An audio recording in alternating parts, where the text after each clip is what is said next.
We saw some smartphone firsts this year, including the introduction of ultra-thin glass in a foldable phone and LiDAR technology in the iPhone 12. But we also saw some big mistakes. If you're planning on picking up a 2020 device, here is an important public service announcement about the major defects in this year's biggest smartphones and the current status of those issues.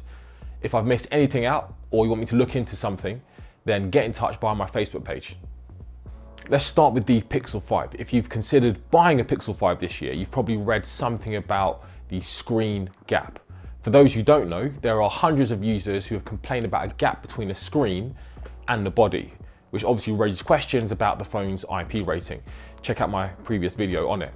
This, of course, did not go down well with affected users, some of whom contacted me directly. Two that I spoke with said they returned their devices for new Pixel 5s, both of which had the same issue. So this appears to be affecting hundreds of users, if not more. There were 400 comments on a single Reddit post alongside tens of other posts. The first complaint on Google's support forums received almost 1,000 upvotes and 612 responses, most of which were complaining about the same thing. This is clearly a widespread problem. Some readers have told me that Google has replaced their affected units, but that isn't guaranteed, so buyer beware.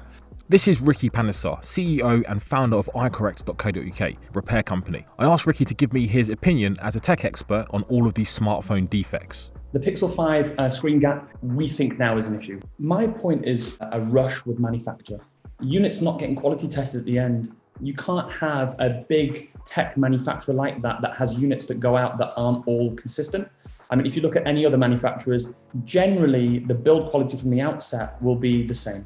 I asked Google how serious this is as an issue, but it didn't get back to me by the time of filming.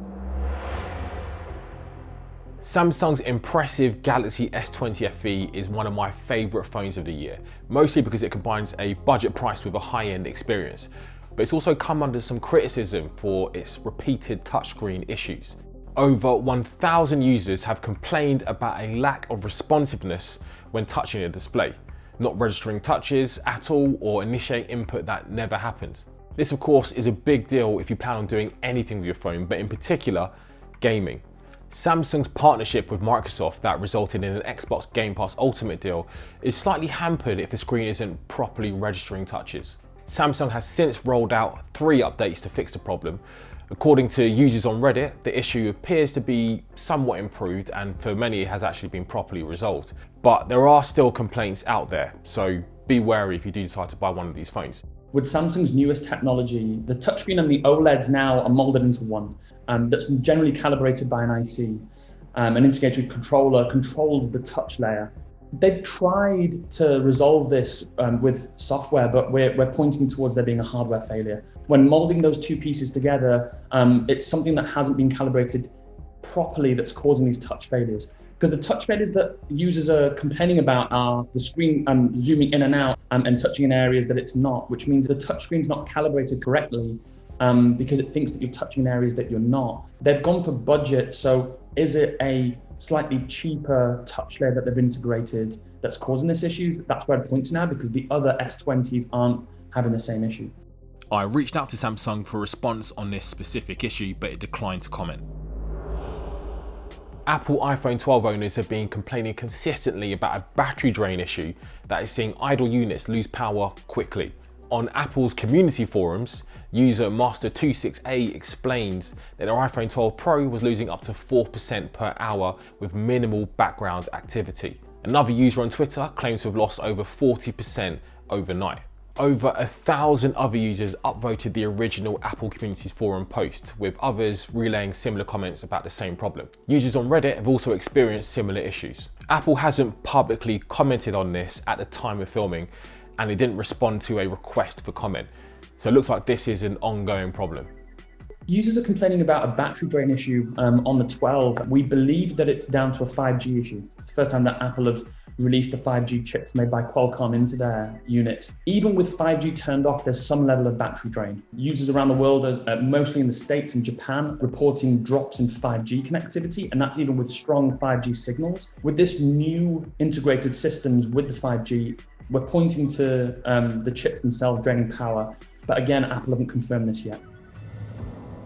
The OnePlus 8 Pro's 120Hz screen is frankly excellent, but users have been complaining about a green tint issue in the display at low brightness, whilst others have also noticed a black crush issue in their displays, which is where the dark areas of the screen lose detail. OnePlus rolled out 2 updates that didn't specifically mention the green tint issue, but some users did report an improvement. Indeed, the huge initial glut of comments on the OnePlus forums and Reddit appears to have somewhat slowed down, but users are still complaining about the green tint issue on Twitter and on those OnePlus forums. It looks like this might be an ongoing issue. In a statement, OnePlus told me that these issues have now been addressed through software updates, and that it's now handling any other customer inquiries on a case-by-case basis. It's the race for the 120 Hz refresh rate. Everyone's done it. Everyone's trying to do it to the top level, but it's causing issues in that OLED. Green tint issues have been seen before on the Samsung range before with their OLEDs, and when Apple integrated them into the iPhone X. The X's were coming out with a strong green line issue, was super prominent. The newer OLEDs that are having this issue are sort of a tint.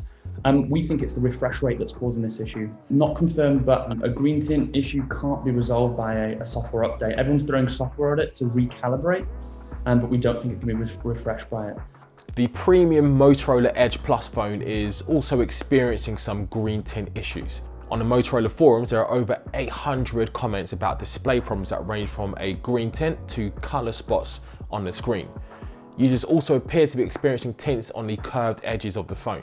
Motorola has rolled out an update, and it is also offering repairs and replacements to users who are still having those issues. A Motorola rep on Reddit explained that software may not fix all of the issues, in which case, if you're still affected, you can get a repair or replacement for free from Motorola. Again, the green tint issue on the Motorola, very similar to the OnePlus, using very similar OLED technology.